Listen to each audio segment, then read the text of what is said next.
Hello, welcome back to খেলো Bangla channel. আজকের ভিডিওতে থাকছে মোহনবাগানের একজন খেলোয়াড় আরমান্দো সাদিকু। তিনি আইএসএলের একটি ক্লাবে কিন্তু সাইন করতে চলেছে।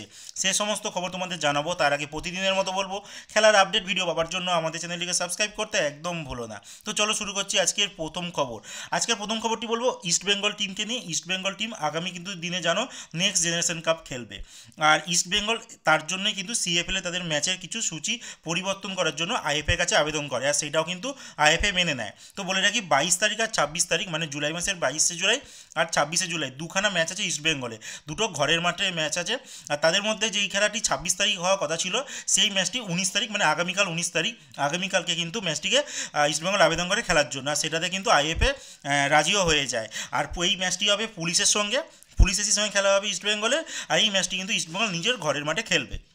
এরপরে যে খবরটি বলবো, মহিলা একজন ফুটবলার যার নাম মনীষা কল্যাণ। এই খেলোয়াড়টি কিন্তু বিদেশের মাটিকে কিন্তু দারুণভাবে খেলছে। আর গ্রিসের একটি ক্লাবে তিনি আবার নতুন করে সাইন করে, তিনি লাস্ট একটা ক্লাবে বিদেশি ক্লাবে খেলছিলেন। তার পারফরমেন্স এতটাই ভালো হয় যে গ্রিসের কিন্তু আরেকটা ক্লাবও তাকে সাইন করে দেয়। পাওয়াক এফসি বলে একটা ক্লাব আছে গ্রিসের, তো সেই ক্লাবে কিন্তু তিনি সাইন করে নেন। যতদূর শোনা যাচ্ছে 1 বছরের কন্ট্রাক্টে কিন্তু এখনও অবধি তিনি সাইন করেছে। এবার দেখার বিষয় এখানেও তিনি কেমন খেলেন।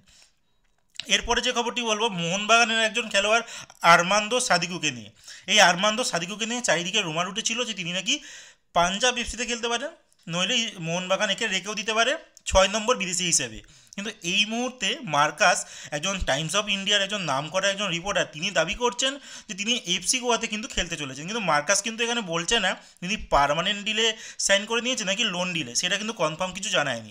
এবার তোমরা এইটাকে জেনে রাখো, মার্কাস যখন বলেছে 99% কিন্তু এই আরমান্দো সাদিকু এফসি গোয়াতে খেলার চান্সটাই বেশি।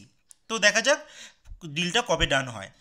এরপরে যে খবরটি বলবো ব্যাঙ্গালোর এফসিকে নিয়ে। ব্যাঙ্গালোর এফসি কিন্তু তাদের একজন সেন্ট্রাল ব্যাক কাম মিডফিল্ডার, মানে দুটো পজিশনেই খেলতে পারে এমন একজন বিদেশি খেলোয়াড়কে কিন্তু সাইন করেছে, যার নাম পেদ্রো ক্যাপো। আর এই খেলোয়াড়টিকে 1 বছর ডিলে সাইন করেছে ব্যাঙ্গালোর। আর বলে রাখি তিনি একজন স্প্যানিশ খেলোয়াড়, আর স্পেনের সেকেন্ড ডিভিশনও কিন্তু তিনি খেলেছেন। তো যথেষ্ট হাই প্রোফাইল খেলোয়াড়, যেহেতু স্পেনের সেকেন্ড ডিভিশন খেলেছে মানেই বুঝতে পারছো একজন ভালো প্লেয়ার। দেখা যাক ইন্ডিয়াতে কেমন খেলে। এরপর যে খবরটি বলবো আনোয়ার আলীকে নিয়ে। আনোয়ার আলীকে নিয়ে অনেক দিন ধরেই জলগোলা চলছে, আলটিমেট আনোয়ার আলী কোথায় খেলবে এই নিয়ে কিন্তু চারিদিকেই কিন্তু একটা জল্পনা চলছে। কিন্তু এই মুহূর্তে যা শোনা যাচ্ছে, আনোয়ার আলী তিনি অ্যাপিল করেছেন পিএসসি, মানে প্লেয়ার স্ট্যাটাস কমিটিতে কিন্তু অ্যাপিল করেছে। আর এই কমিটি কিন্তু ম্যাক্সিমাম ক্ষেত্রে খেলোয়াড়দেরই সাথ দেয়। এবার খেলোয়াড়ের উপরে নির্ভর করবে তিনি কোন ক্লাবে খেলবেন। তিনি কি আগেও তার পুরনো ক্লাব মোহনবাগান সুপার জায়েন্টে খেলবেন, নাকি তিনি ইস্ট বেঙ্গলে খেলবেন। এবার দেখার বিষয় সেইটাই যে আনোয়ার কোন ক্লাবে তিনি খেলতে চান। আর তিনি কিন্তু চাইছিলেন লোন ডিল না, তিনি একটা পার্মানেন্ট ডিলে কিন্তু কোনো ক্লাবে খেলার ইচ্ছা প্রকাশ করেছেন। এবার কোন ক্লাব সেটাই এখন দেখার বিষয়, সময় আসলে সেটা ক্লিয়ার হয়ে যাবে। বাট আপাতত কিন্তু এর জল অনেকটাই গড়াবে, ধরে রাখো। এরপর বলবো ইস্ট বেঙ্গল কিন্তু একজন নামকরা একজন সিডিএমকে সাইন করে নিয়েছে, জিকসান সিং, জাতীয় দলের খেলোয়াড়, যাকে নিয়ে মোহনবাগান টিম কিন্তু একটা সময় খুব চাইছিল। কিন্তু জানি না হঠাৎ করে আপুইয়াকে কিন্তু তারা সাইন করে নেয়। আর এই আপুইয়াকেও কিন্তু ইস্টবেঙ্গল চাইছিল, কিন্তু আপুইয়াকে হারানোর পর তারা কিন্তু তেমন মাপেই একজন বিদেশি, মানে সরি, একজন দেশি খেলোয়াড়কে কিন্তু তারা খুঁজছিল। আর সেই জায়গায় হতে পারে জিকসান সিং। আর তাকে আলটিমেট তারা টার্গেট কমপ্লিট করে জিতেও নিল। 3.2 কোটিতে শোনা যাচ্ছে তাকে 4 বছরের ডিলে কিন্তু সাইন করে নিয়েছে। আজকে সকালবেলায় তিনি কলকাতায় এসে গেছেন। এবার যাবতীয় কাজকর্ম মানে পেপার ওয়ার্ক কমপ্লিট হয়ে যাবে, তারপর তাকে সাইন করে নিচ্ছে। এরপরে যে খবরটি বলবো গ্রেগ স্টুয়ার্টকে নিয়ে।